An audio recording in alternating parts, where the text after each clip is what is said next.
Welcome to SCOTUScast, a project of the Federalist Society for Law and Public Policy Studies. Our contributors join us from around the country to bring you expert commentary on U.S. Supreme Court cases as they are argued and decisions are issued. The Federalist Society takes no position on particular legal or public policy issues. All expressions of opinion are those of the speaker.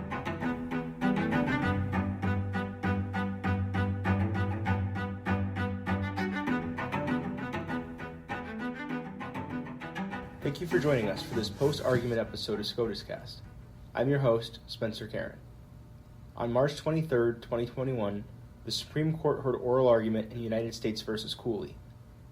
The question at issue was whether the lower courts erred in suppressing evidence on the theory that a police officer of an Indian tribe lacked authority to temporarily detain and search the respondent, Joshua James Cooley, a non-Indian on a public right-of-way within a reservation based on a potential violation of state or federal law. Anthony J. Ferate of Counsel at Spencer Fane LLP joins us today to discuss this case's oral argument.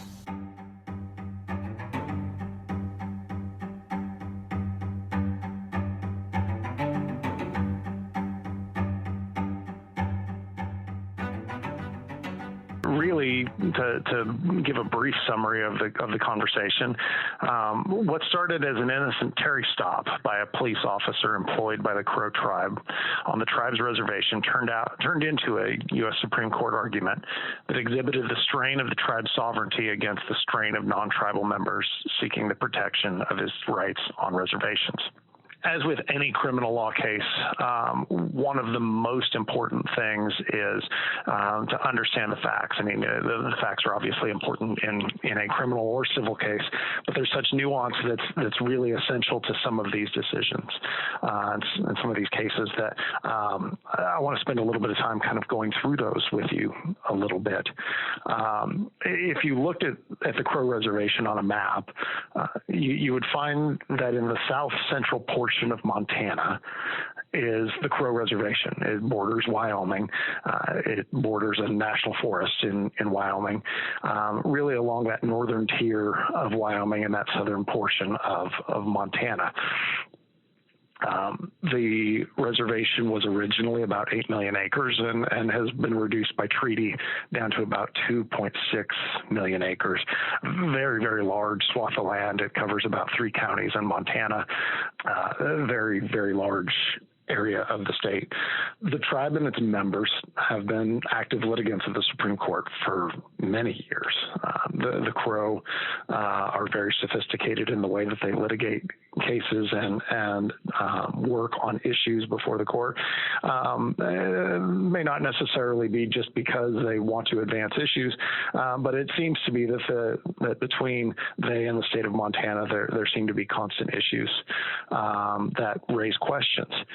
The most recent one that we deal with is Herrera versus Wyoming.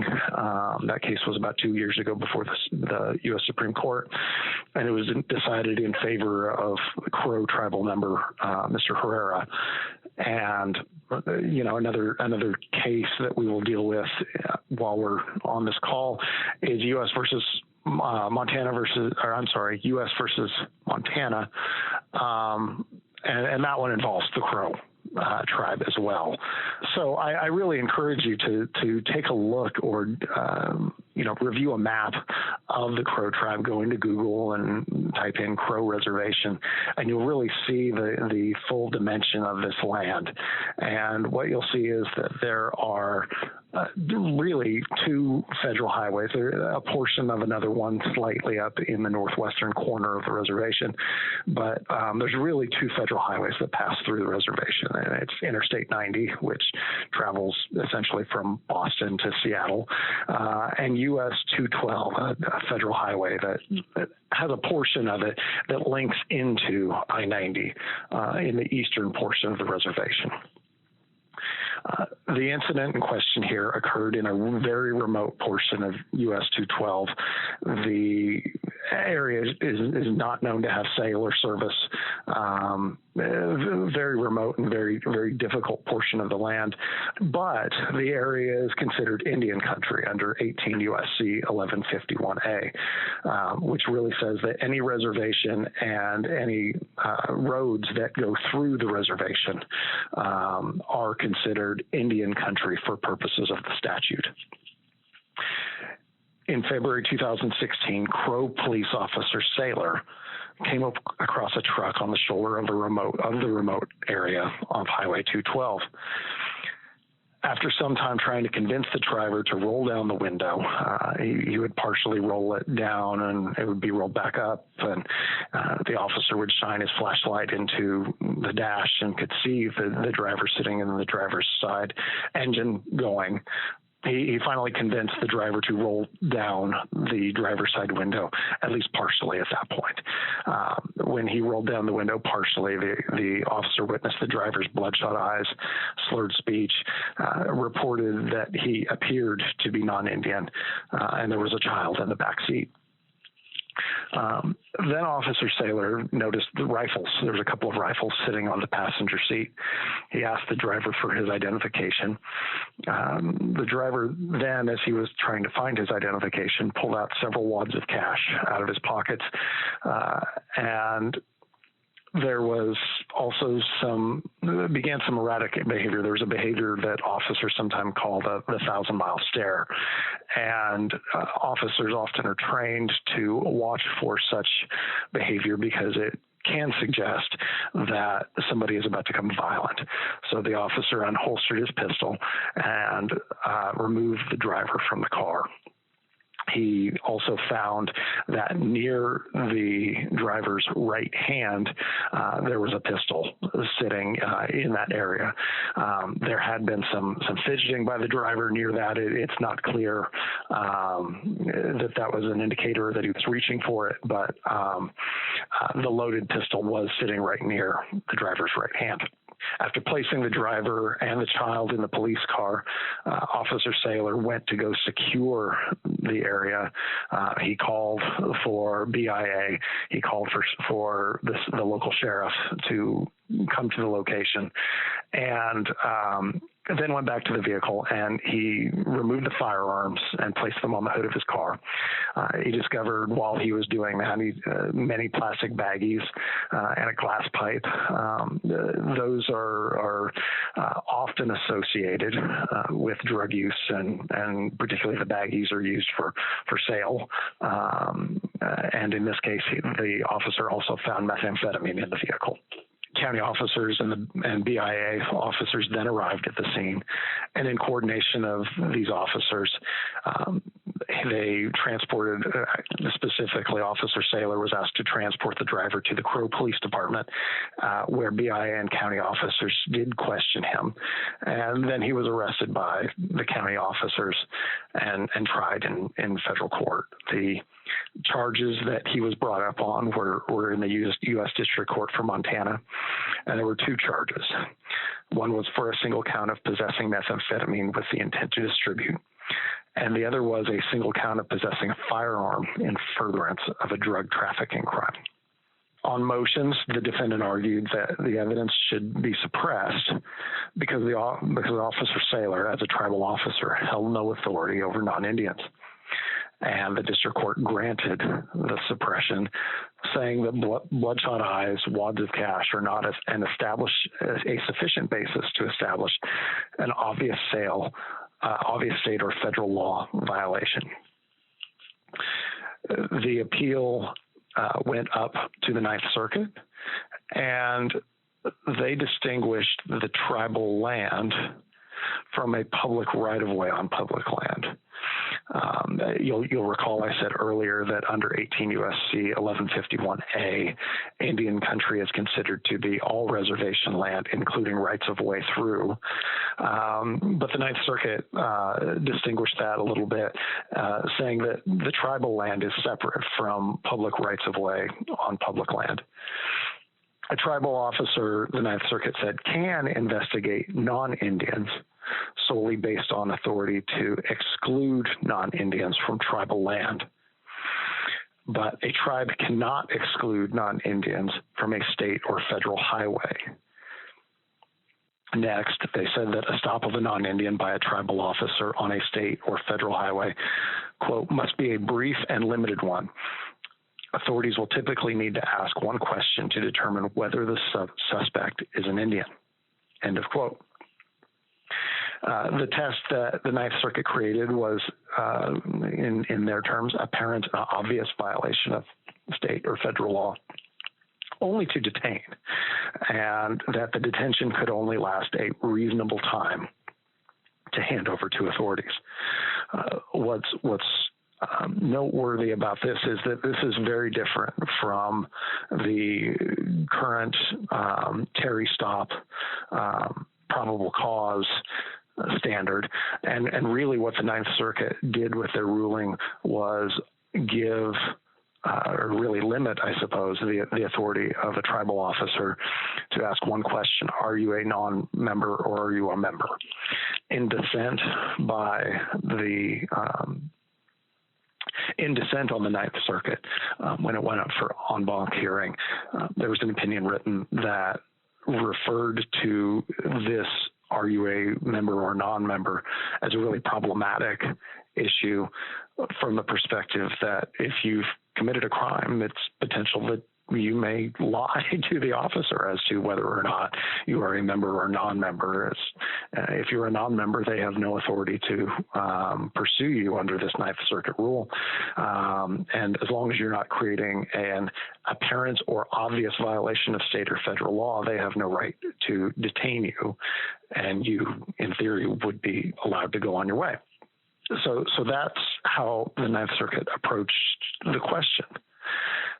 We went on to the U.S. Supreme Court, and we had arguments on that yesterday, a great volume of briefing. There were a number of amicus briefs in the case, mostly in support of DOJ's position, but there were a number of them on behalf of Mr. Cooley as well. Counsel for the Department of Justice argued an inherent authority to police that the reservation and the police on the reservation, they could conduct a Terry stop. They had that inherent authority granted to them as a dependent nation or a dependent sovereign, is the term that's used in the courts, and that inherency was derived simply from their existence as a tribe. I believe that there may have been a question during argument as to where that inherency comes from. I believe it was perhaps Justice Kavanaugh who asked, does that come from the Constitution? I believe the answer that DOJ gave to that was yes, that it does come from the Constitution. I think that perhaps the more precise answer would have been to suggest it came from treaty or from recognition of sovereignty, but that was the answer that was given, and it was accepted by Justice Kavanaugh. The court really focused with DOJ on the struggle between inherent authority and some actual basis. The justices seem to have difficulty trying to determine whether or not they could justify creating or going with some sort of inherent authority. There isn't a lot of specific case law that they could point to on that. And really, they seem to be struggling to find some actual basis. You had Robert Alito. You actually had a number of other justices as well kind of probing this question. But why not Montana versus Crow, or Montana versus U.S. as the actual case is referred to? And that really comes with the question. That was an early 1980 case. And the real question that existed there was what sort of inherent power, what sort of jurisdiction exists for the tribes, and that was actually in conflict with with the state of Montana. And so the inherent power was actually discussed, and that inherent power exists in relation to the political integrity, the economic security, or the health and welfare of the tribe. And Plains Commerce, a 2008 decision by Chief Justice Roberts, really kind of dived a little bit more into that and discussed that, if something invades or intrudes on the internal relations of the tribe or threatens tribal self-rule, such activities can be regulated. Now, that was in a civil sense, but it did provide a little bit additional color to Montana. And Justice Sotomayor questioned the United States pretty pointedly, discussing that she was not confident that even Montana assists with the justification here for the tribe, for the Crow in this instance. Justice Gorsuch raised the question of the Major Crimes Act and what if the Major Crimes Act were involved, and it was obviously not in this case, but what if the Major Crimes Act was involved? And it's a very different question in the sense that the Major Crimes Act specifically does say that the U.S. government will try Native Americans on Native American land that commit particular enumerated crimes. They will try them in the federal court. Conversely, non-Indians that commit acts against Native Americans on Indian country land are also to be tried for those enumerated acts within the federal courts.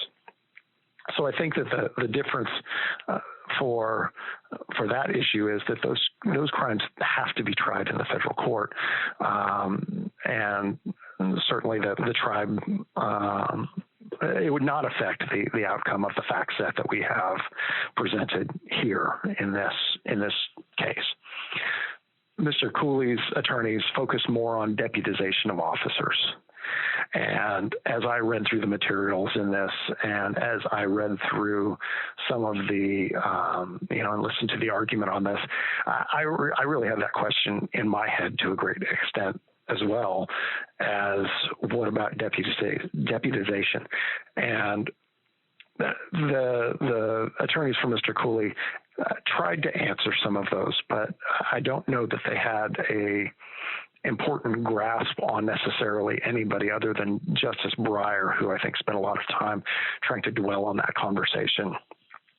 And the real difficulty oftentimes for tribes with deputization efforts are a couple of fold.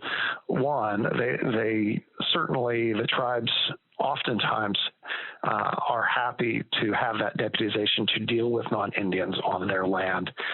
But oftentimes, because of the cost of certification, other reasons such as that, the possibility that once somebody is trained in the training that's required for such a cross-deputization, that they may actually go get hired away by another jurisdiction. Some of those issues oftentimes raise concerns for tribes to engage in some of these matters. And so that's some of the difficulty that was not discussed at the hearing, but some of the difficulty that can occur with cross-deputization agreements, and may restrict tribes' ability or sometimes in some cases willingness to actually engage in those. And of course, the attorneys for Mr. Cooley also discussed the Ninth Circuit decision as being the correct approach under case law.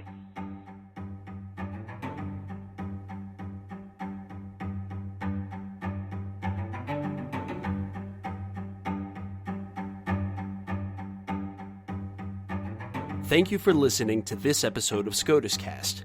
SCOTUScast is a project of the Federalist Society, a not-for-profit educational organization of conservative and libertarian law students, law professors, and lawyers, founded upon the principles that the state exists to preserve freedom, that the separation of governmental powers is central to our Constitution, and that it is emphatically the province and duty of the judiciary to say what the law is, not what it should be.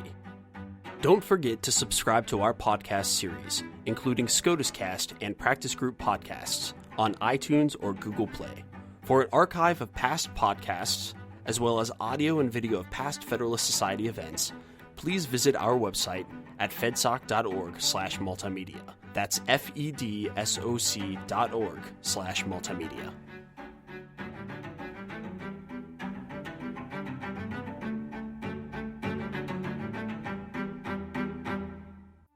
This has been a FedSoc audio production.